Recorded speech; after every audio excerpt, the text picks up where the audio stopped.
Olá a todos, como é que vocês estão? Aqui sou eu novamente, Helder de Araújo, canal Luz no Fim do Túnel. Hoje, 28 de fevereiro de 2024, 8 horas e 19 minutos da matina, na zona sul de São Paulo, capital. Dia quente, um pouco nublado, por volta aí de 29 graus centígrados.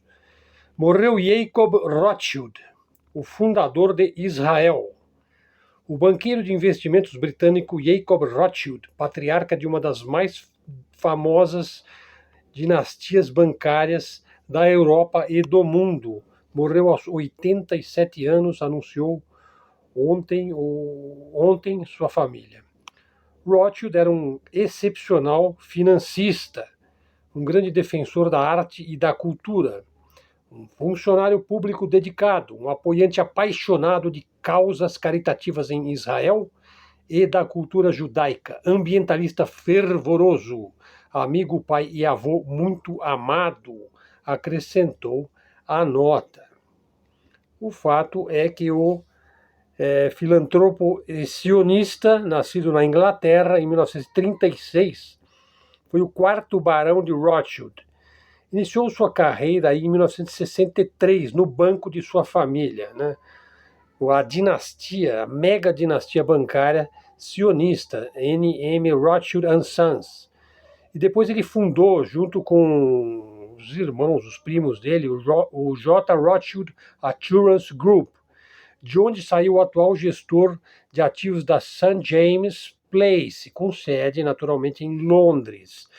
São banqueiros sionistas londrinos, né? Inclusive mentores aí do velho Império Britânico. Já estão no poder financeiro na Inglaterra desde pelo menos o século XVII para o XVIII, né?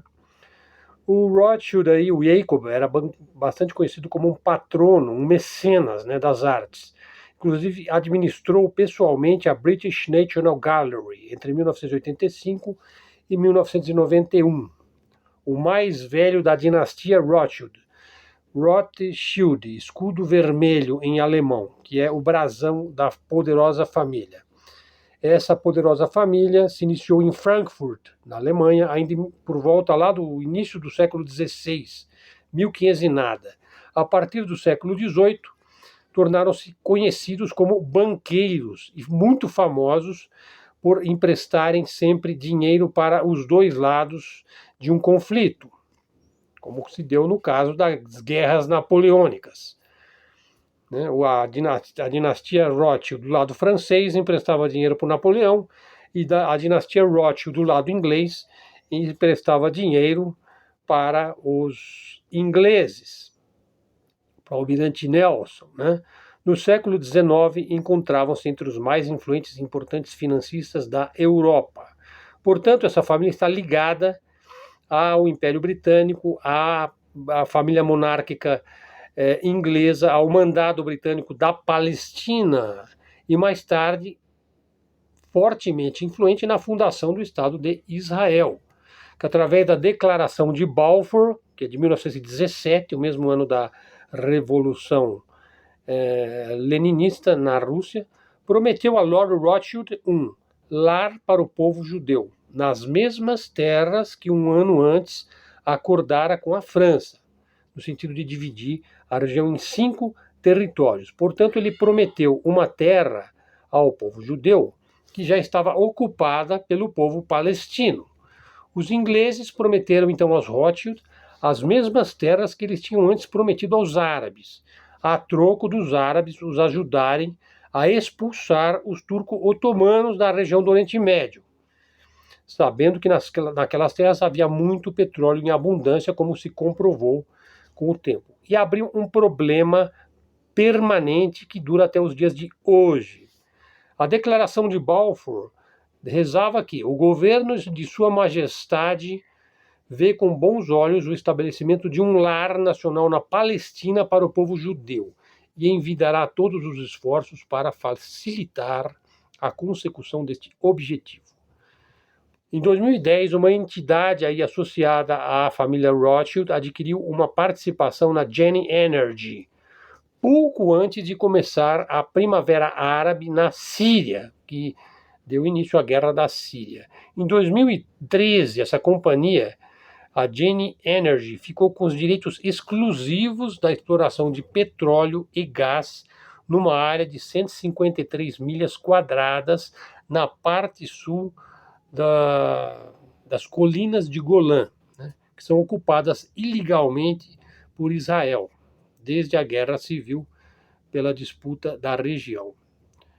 O Jacob Rothschild também tinha muitos interesses aí financeiros na Rússia, inclusive foi amigo aí do oligarca oposicionista ao Vladimir Putin, o Mikhail Khodorkovsky, que lhe vendeu os interesses que ele tinha na companhia energética na Yukos em 2003, após um escândalo de corrupção na obtenção daquela empresa estatal soviética. Lembremos que, nesta época, a União Soviética já tinha acabado e a Rússia estava extremamente enfraquecida por ação aí dos neoliberais ocidentais. Portanto, aí o fim talvez uma nova etapa aí no sistema bancário aí que está em mudanças, em modificações rápidas, mas por aí você já vê que a coisa envolve a Palestina e envolve também a Rússia. A moda agora é minimizar a guerra nuclear. Certos tipos aí insistem que é uma bombinha um pouquinho mais nervosa, nada mais. Há uma citação aí atribuída ao famoso físico preferido da mídia, o Albert Einstein, que é um dos pais teóricos da bomba atômica, né? Inclusive aquela mesma que foi lançada sobre a cabeça dos japoneses em Hiroshima e Nagasaki.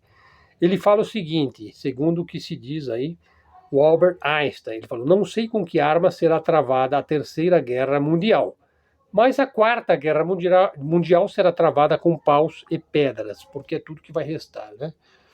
Existem, no entanto, algumas análises aí que tornam esse resultado de uma terceira guerra e também de uma quarta guerra extremamente improvável, né? Veja, a ideia pública distorcida é que uma bomba nuclear é algo muito, muito, muito destrutivo. Ora. Segundo a jornalista aí, Maddie Wad, ela diz o seguinte, né? Que uma única bomba nuclear poderia causar um evento de nível de extinção humana? Claro que não. Na verdade, uma ogiva nuclear destrói uma área de alguns quilômetros quadrados e causa alguns danos de algumas centenas de quilômetros quadrados. Quer dizer, não é nada para a gente se preocupar, né? São apenas algumas centenas de quilômetros quadrados. E o mundo tem bilhões de quilômetros quadrados, né? Segundo a MediWatch. Ela falou, isso aí não é tão destrutivo. Veja, o próprio material bélico convencional não nuclear pode causar um estrago muito maior. A gente sabe, um certo número de bombas de fogo aí, umas 10 bombas de fogo ou mais, equivale a uma bomba nuclear. Ou, por exemplo, compare isso com um vulcão em erupção. É muito pior, né? É uma picada de alfinete em comparação com os impactos cósmicos, por exemplo, de um asteroide, né? Esse pessoal que aposta que um asteroide vai colidir com a Terra hoje, né? Hoje, às 14 horas, um asteroide vai colidir com a Terra. E assim eles vendem, né? Nesses canais de molecagem aí, vendem sensacionalismo, medo, aterrorizante, né? Do fim do mundo e tudo mais. Um ataque aéreo aí de 300 quilotons sobre o centro de Nova York deixaria o Central Park com alguns danos leves, segundo, de novo, a MediWatch, hein? Se você estiver dentro, naturalmente, do círculo onde vai estar o ponto central aí da bomba, naturalmente você vai ser fritado, né? Vai virar uma torrada, né? No entanto, você tem uma grande chance de sobreviver, segundo ela, né? Embora houvesse milhões de feridos, que não seria problema nenhum para a MediWatch, cerca de 85% dos nova-iorquinos sobreviveriam a um ataque nuclear direto na cidade. Quer dizer que agora a onda é minimizar a guerra nuclear, né? É minimizar a guerra nuclear. Talvez até para melhor preparar o ambiente psicológico que gira em torno da possibilidade de uma guerra nuclear. Aliás, eu já disse várias vezes, eu não acredito que vai ter uma terceira guerra mundial nuclear. Eu acho que a terceira guerra convencional já está em curso e eu particularmente, eu duvido que ela escale para uma guerra nuclear. Falar agora sobre a direita bolsolavista. Veja só, a atual neodireita ANCAP bolsolavista não tem ligação com o regime militar, hein? Ou a sua ligação é muito tênue, né? Na verdade, ela quer até mesmo negar as qualidades aí do regime militar. Muitas vezes a gente vê o pessoal da direita, e mais até do que a esquerda. Né? Porque, por exemplo, a esquerda, embora ela critique muito, né, a tortura, o legado da ditadura, né, a antirrevolução ou a contra-revolução, bem ou mal, a esquerda, ainda que ela tenha perdido seu lugar de fala, aí, a sua narrativa, né, ela tem um certo apreço, né, pelo FGTS, pelo INSS, pela Embrapa, pelo programa nuclear, que tudo são legados da ditadura, né? Quer dizer que a direita ainda tem alguma simpatia por alguns aspectos, a meu ver, extremamente benéficos da ditadura militar, né? Agora veja só, hoje a mentalidade revolucionária não está mais na esquerda, ela está na direita. A direita hoje é que tem a mentalidade revolucionária. Mas veja, pensa na retórica da antiga esquerda revolucionária esquerdista brasileira. Ó, a retórica e a prática de subversão, né, pertencia a quem? Aos guerrilheiros, aos terroristas aí de esquerda. Hoje, a mentalidade revolucionária, né, está na direita, ou a neodireita, se preferirem. O que lhe falta é um elemento essencial. Então, veja, dentro da mentalidade revolucionária da direita, do neoliberalismo, aí, do pró-sionismo, da Israel é cristão, né? Enfim, todo o que eu chamo de pentecostalismo verde e amarelo, falta uma coisa essencial que não faltava na esquerda revolucionária, da época do Che Guevara, da época do Lamarca, do Marighella. Sabe o que falta? Coragem, né? Coragem. Por quê? Porque boa parte aí da neodireita quer mesmo é viver em Miami, né? E tem um monte de velhinho ali senil que serve como bucha de canhão. Enfim, é complicado, né? Falar aqui um pouquinho também a respeito das falas de Felipe Quintas, né? Que eu achei bastante correto aí o que ele colocou aí no X, né, no Twitter. Ele diz o seguinte, ó: o desestímulo ao trabalho e a universalização do rentismo, que é a financiarização e o viver de renda, né, vem da economia financiarizada e de uma classe política e que só está preocupada com a próxima eleição, né, e não está preocupada com a população. O país sem rumo e sem ambição de se desenvolver.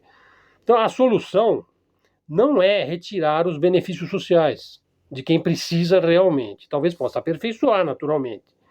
Você não pode permitir a miséria extrema no país. Você tem que usar de assistencialismo, querendo ou não, né? Você veja, não há uma maneira de você empregar imediatamente todas as pessoas que dependem de auxílio do Estado. Também não adianta você aumentar muito o salário mínimo, porque as empresas não vão ter a capacidade de arcar com o aumento excessivo ou além do que se pode do salário mínimo. É preciso desenvolver o país com a criação de incentivos para quem quer trabalhar e investir. Veja, eu sempre digo, eu já tive microempresa. Se lá atrás, quando eu abri minha empresa, eu tivesse algum incentivo, né, do Estado, do governo, eu não teria sufocado no pagamento de TFA, TFI, e DAS disso daqui, e DAS daquilo ali, e taxa disso daqui, e taxa de alvará e não sei o quê, né? Quer dizer, você não aguenta desenvolver a empresa, ou então você fica empatado, né? Bom, aí se você tiver maneiras de desenvolver as pequenas empresas, né, para quem quer trabalhar e investir, os salários serão mais compensadores, né, do que os auxílios. Porque o cara que vive de auxílio, enquanto o auxílio for compensador para ele nem vai pensar em trabalhar, né? Então o cara que é pobre, ele ganha mais com o Bolsa Família do que com a possibilidade de um emprego, né? Isso aí reflete o que acontece também nas classes altas, né? Por exemplo, o rico ele ganha mais com especulação do que com investimento, né? É o neoliberal aí, ele ganha mais especulando os derivativos aí com ações, com aplicações na bolsa, ou em bitcoins, ou em moedas virtuais, ou basicamente com ações, né? Do que com investir na criação de emprego, de produção, né? Então você tem aí extremidades espúrias, né? para o pobre ter emprego, o rico terá que investir para criar um emprego, né? Então o pobre acaba vivendo do auxílio e o rico acaba vivendo de especulação. E deveria ser exatamente o contrário, né? O rico deveria investir em emprego e o pobre vai achar mais vantajoso para ele trabalhar, estar empregado, do que viver de auxílio, né? Ao Deus dará.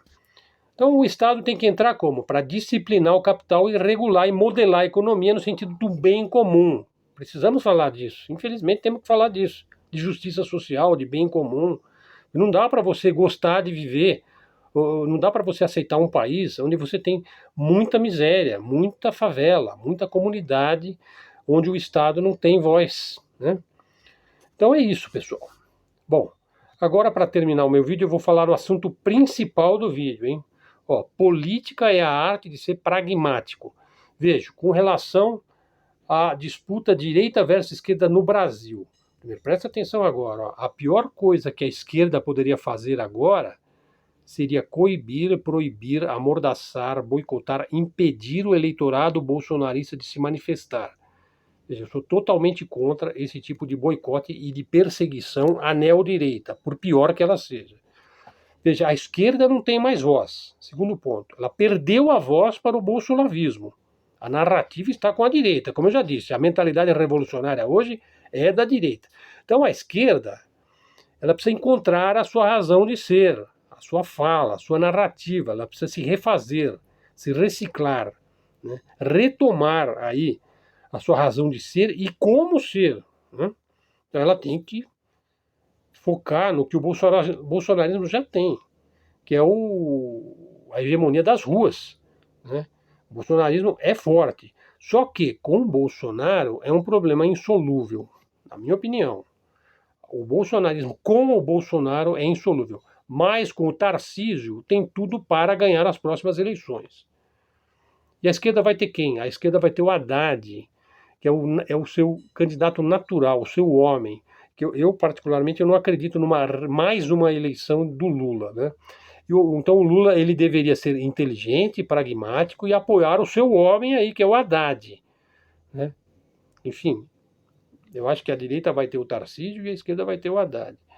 Se a esquerda pretender fazer com o Bolsonaro o que a direita fez com o Lula, ou seja, colocar ele na prisão,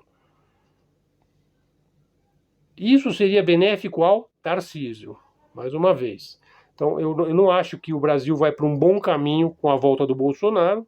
Eu não acho que o Brasil vai com um bom caminho com uma reeleição do Lula. Eu acho que o Tarcísio é o homem forte da direita e é um homem que tem certas qualidades, porque ele é capaz de diálogo, né? Embora eu não concorde com o excesso de privatizações, eu acho que ele é a figura central aí da neodireita, da direita bolsolavista. E o Haddad seria o candidato natural do Lula. Pior seria se fosse Boulos ou Marina Silva, qualquer coisa do tipo, né? Aí eu só acho que seria desastroso. A pessoa que eu apoiaria para ser presidente do Brasil, vocês sabem, é o Aldo Rebelo, né? E tenho simpatia também pelo Ciro Gomes. Eu acho que uma chapa Aldo Rebelo-Ciro Gomes talvez seja uma terceira via aí, que seria bastante interessante para o Brasil. Uma cena que me chamou a atenção, eu vou falar mais sobre isso, talvez no futuro vídeo, a questão de você encontrar pessoas na rua com a bandeira de Israel, né, nos grupos aí bolsolavistas se manifestando aí na Avenida Paulista essa semana, né? Veja, Israel não é cristão, né? E a pessoa foi entrevistada aí nas ruas, falou, não, eu estou com a bandeira de Israel porque Israel é cristão. Israel não é cristão de modo nenhum, né? Israel é sionista. Os sionistas detestam Jesus Cristo, né? A ponto de serem mais brutais, violentos e mortíferos com os palestinos cristãos, né? O sionismo ele renega Cristo, considera Cristo como um criminoso, como um bandido, né? Que foi condenado justamente na cruz. Agora, quem leu o Velho Testamento e assimilou aquelas ideias de terra prometida, de povo escolhido, e leu o Novo Testamento, sabe que não faz o menor sentido Para o cristão, a ideia de uma terra prometida para um povo escolhido. Porque Jesus Cristo, ele revolucionou a igreja, ele revolucionou também o judaísmo, obedecendo à velha lei, mas trazendo para nós um Deus de amor e um Deus de perdão, que é o Deus no qual a gente acredita, porque isso é da natureza humana, acreditar no bem. Isso é do cristianismo, né? Não acreditar na terra prometida e no povo escolhido, não, acreditar em Deus e naqueles que escolhem-se a si mesmo para este Deus. Muito bem, pessoal, então sendo o que tínhamos para hoje, espero que vocês gostem do nosso vídeo de mídia alternativa, de mídia independente, de livre expressão, de livre comunicação. A mídia alternativa é a mídia do futuro. Façam com que elas sejam também a mídia do presente. Apoiem os canais alternativos. Tragam um seguidor para o nosso canal. Ative o sininho aí do YouTube, né? Dê um like, faça um comentário. Se quiser me pagar um Pix, o canal não tem nenhum tipo de monetização, é um canal pequeno, novo. Enfim, conto com a sua ajuda. Muito obrigado pela tua presença aqui. Obrigado a todos. Até a próxima e fiquem com Deus.